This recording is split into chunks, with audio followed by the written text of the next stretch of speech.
علیہ السلام کے وارث ہیں، نبیوں کے وارثین ہیں۔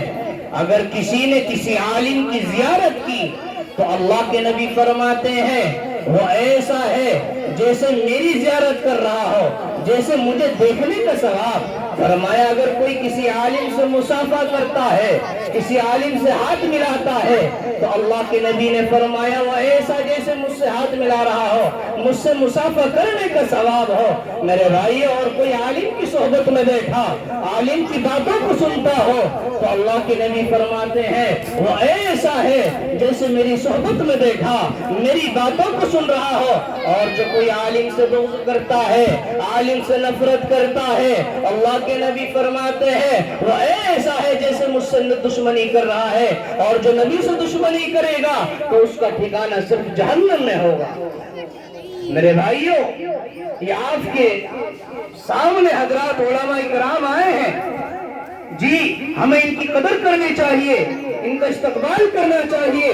میرے بھائیوں، اگر ہمارے دلوں میں ان کی محبت ہے تو انشاءاللہ ہم کامیابی، کامرانی ہمارے قدم چلے گی انشاءاللہ۔ آج اگر ہم نے ہمارے اوپر ظالم بادشاہ مسلط ہو رہے ہیں تو یقیناً یہ ہماری کمیوں کی وجہ سے ہے، ہمارے بدعمالیوں کی وجہ سے ہے کہ آج ہم نے اپنے علماء کی قدر کرنی چھوڑ دی۔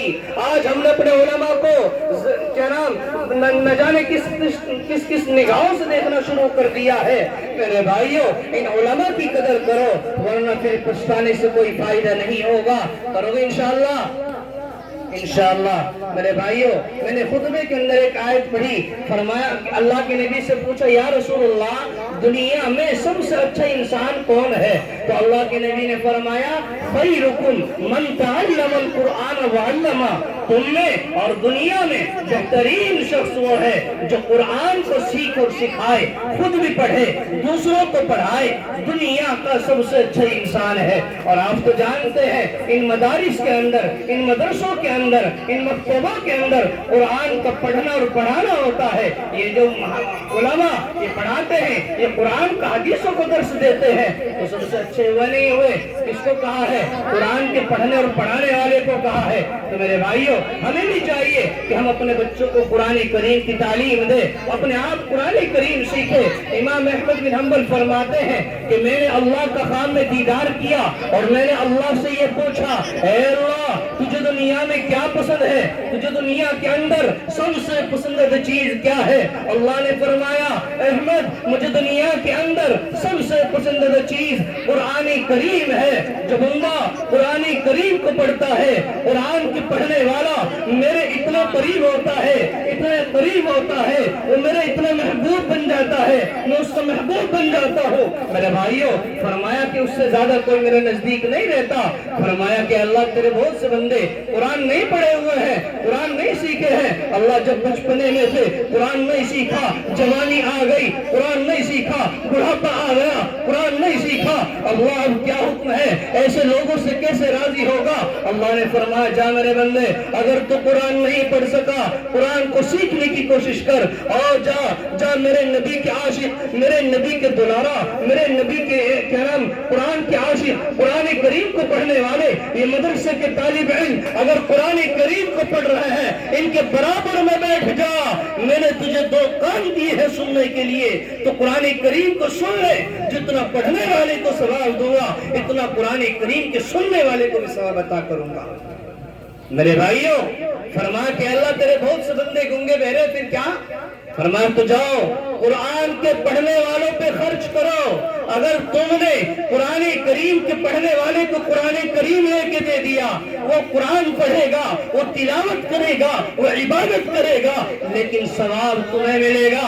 فرمایا کہ اللہ کے نبی فرماتے ہیں اگر تم نے ایک رسول اللہ کے مہمان کے اوپر خرچ کر دیا، ایک عاشق قرآن کے اوپر خرچ کر دیا تو اس کا اتنا بڑا ثواب، اتنا بڑا ثواب۔ فرمایا اگر آپ نے 1 روپیہ ایک مدرسے کے طالب علم کو دے دیا، ایک مدرسے میں لگا دیا، تو یاد رکھیں جب تک یہ عمارت قائم رہے گی یا جب تک یہ بچہ حافظ قرآن بنے گا، قرآن کریم کی تلاوت کرے گا، یہ پھر عالم بنے گا، یہ پھر آپ کے بچوں کو قرآن کریم پڑھائے گا، پھر یہ آگے چل کے اس کے شاگرد تیار ہوں گے، پھر اس کے شاگردوں کے شاگرد تیار ہوں گے، اور شاگردوں کے شاگرد تیار ہوں گے، قیامت تک سلسلہ پڑھنے پڑھانے کا جاری رہے گا، اور اس کا ثواب ہماری قبروں تک پہنچتا رہے گا، اس کا ثواب ہمیں ملتا رہے گا، اور یہی ہے نجات کا ذریعہ، جی یہی ہمارے لیے نجات کا ذریعہ بنے گا، یہی بخشش کا ذریعہ بنے گا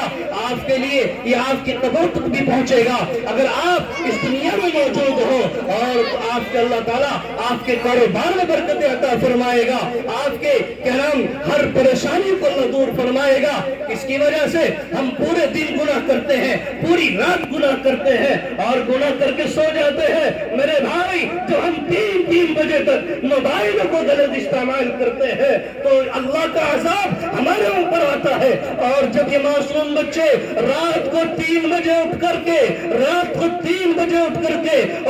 وضو بناتے ہیں، اور وضو کرنے کے بعد قرآن کریم کو ہاتھ میں اٹھاتے ہیں، اس کو چمکار کر کے اس کو کھولتے ہیں، اس کو پڑھنا شروع کر دیتے ہیں، اللہ اپنے فرشتوں سے کہتا ہے اے فرشتوں عذاب کو روک لو، میرے معصوم فرشتے میرے نبی کے عاشق، میرے قرآن کے عاشق قرآن کو پڑھ رہے ہیں۔ میرے بھائی، اللہ تعالیٰ ان طالب علموں کی وجہ سے، ان رسول اللہ کی مہمانوں کی وجہ سے آپ نے جو گناہ کیے ہیں، اللہ تعالیٰ ان کے قرآن کی پڑھنے کی برکت سے اللہ تعالیٰ عذاب کو روک لیتے ہیں، اس کو ٹال دیتے ہیں۔ میرے بھائیوں، تو کتنا بڑا ثواب ہے، مجھے اور آپ کو کیا ثواب کی ضرورت نہیں ہے؟ مجھے اور آپ کو ثواب کی ضرورت ہے یقیناً۔